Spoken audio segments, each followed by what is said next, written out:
আসছিল আমার কাছে মাত্র 1 ঘন্টা আগে। 1 ঘন্টার ভিতরে আমি এটা কমপ্লিট করে ফেলছি। এখন হচ্ছে আমি সেম লোকেশনে আবার সেন্ড। আসসালামু আলাইকুম এভরিওয়ান। এখন হচ্ছে ঘড়িতে বাজে আপনার 12টা 10। তো এখন হচ্ছে দোকানটা খুললাম, একটা পার্সেল করলাম যেটা হচ্ছে সুনামগঞ্জ থেকে। এখানে ভিতরে একটা মিটার আছে, আর এটা কী প্রবলেম আর এটা সলিউশন কীভাবে দিব এগুলো হচ্ছে আপনার বিস্তারিত জানাচ্ছি। আর আপনারা হচ্ছে যারা বাইরে থেকে কাজ পাঠাতে যাচ্ছেন, ভয় পান, এগুলোর কোনো দরকার নাই। আপনার হচ্ছে কাজ পাঠালে সেম ডেটে কাজ করে আমি ডেলিভার করে দিব, যেমন ক্ষেত্রে এটাতে করবো আজকে। তো এখন হচ্ছে আপনার পার্সেলটা খুললাম। তো নিজের নামটা তো বড় করে দেওয়া, এটা নিজের কাছে হচ্ছে একটা সম্মান। আর এই যে দেখতে পাচ্ছেন আমার লোকেশন দিয়ে দিচ্ছে। আর এটা আসছে হচ্ছে আপনার সুনামগঞ্জ থেকে।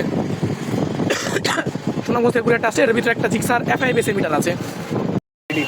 তখন হচ্ছে আমাদের কাজটা কমপ্লিট হয়ে গেছে। এখন হচ্ছে আমরা মিটারটা আবার যে লোকেশন থেকে আসছিল সেই লোকেশনে সুন্দর করে প্যাকেট করে কুরিয়ারে আবার দিয়ে দিব।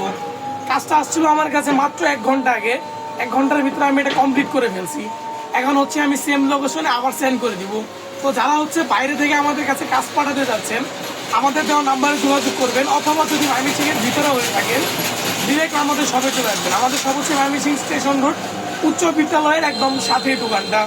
আলহামদুলিল্লাহ ডিজিটাল মিটার রিপেয়ারিং। তো যারা বাইরে কাজ করান, এতটুকু চিন্তা করে কাজ করাবেন যে কার কাছে কাজ করাচ্ছেন, সে আদৌ কি কাজটা পারে কিনা। অনেক ক্ষেত্রে এমন হয় যে ভুলভাল লোকের কাছে কাজ পাঠিয়ে মিটার নষ্ট করে। সর্বোচ্চ চেষ্টা করবেন ফার্স্টে আমার কাছে পাঠানোর, তাহলে হচ্ছে আমি কাজটা খুব ইজিলি আপনাদের করে দিতে পারি। আর যে সমস্যা আছে, চাবি অন অফ করার সময় একটা ভিডিও করে হোয়াটসঅ্যাপে দিবেন, আমি অন দ্য কল আপনাদের বিল ডিটেল আর আমাদের দোকানের অ্যাড্রেসটা তো বলে দিলাম। আসসালামু আলাইকুম, আজকের ভিডিও এই পর্যন্তই।